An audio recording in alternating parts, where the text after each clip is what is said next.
Everyone remembered the moment she was left standing alone. Not because people wanted to, because nobody knew where to look. The music stopped halfway through the entrance. Guests stopped clapping. Phones slowly lowered. She stood at the front of the decorated hall wearing a white wedding dress while whispers moved faster than sound. At first, people thought something was wrong with the schedule. Then someone noticed. The groom wasn't coming. His phone was off. His family disappeared. And suddenly, hundreds of guests became witnesses to something nobody expected. She stayed standing for a full minute, then another. Her father quietly walked toward her. Her mother looked like she couldn't breathe. Nobody spoke. Finally, someone from the groom's side approached carrying an envelope. No explanation, no apology, just a short note. I can't do this. That was all. No signature, no reason. The room became silent. People waited for crying, shouting, drama. Instead, she folded the paper, placed it inside her bouquet, then looked at everyone and smiled. Not because she was okay. Because she refused to break in public. She thanked people for coming. Asked staff to serve dinner. Told guests not to waste the food. People stayed out of shock more than comfort. That night videos spread online. Headlines appeared. Rejected bride stays calm. People argued. Some called her strong. Others called her numb. Nobody knew the truth.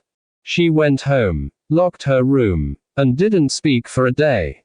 Then another. Then another. 3 days. No social media. No statements. No interviews. People started guessing. Until the morning of day 3, she woke up, opened a notebook, and wrote one sentence. If the story already belongs to everyone, I should tell my part. That afternoon, she posted a video. No makeup, no wedding dress.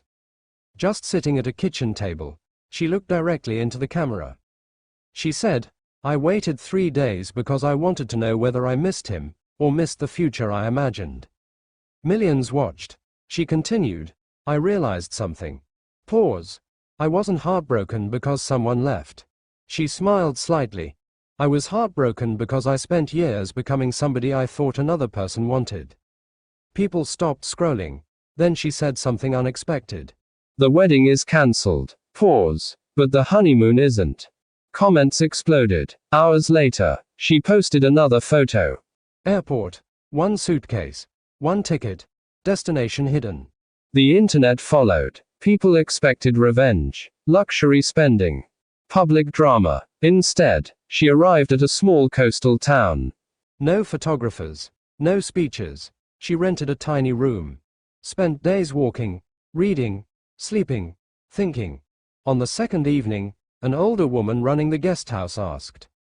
Hiding. She laughed. Recovering. The woman smiled. Same thing sometimes. Over the next days, they talked. The woman had once cancelled her own wedding. Built a business. Raised 2 children. Never regretted it. One evening she asked if he came back tomorrow. She thought for a long time. Then answered, I'd thank him. The woman looked surprised. She smiled. Because if he married me while wanting to leave. Pause. That would have been the real disaster. Weeks passed. She started posting short videos. Not about heartbreak. About rebuilding, morning walks, cooking, learning to be alone. Millions followed. Messages arrived. People shared stories. Broken engagements, divorces, new beginnings. One day, a message appeared. Unknown number. It was him. Short. I'm sorry. Nothing else. She stared at it. Then closed the phone. No anger. No speech. Just quiet. That evening, she opened her notebook. Turned to the first page. Under the sentence she wrote 3 days earlier, she added another.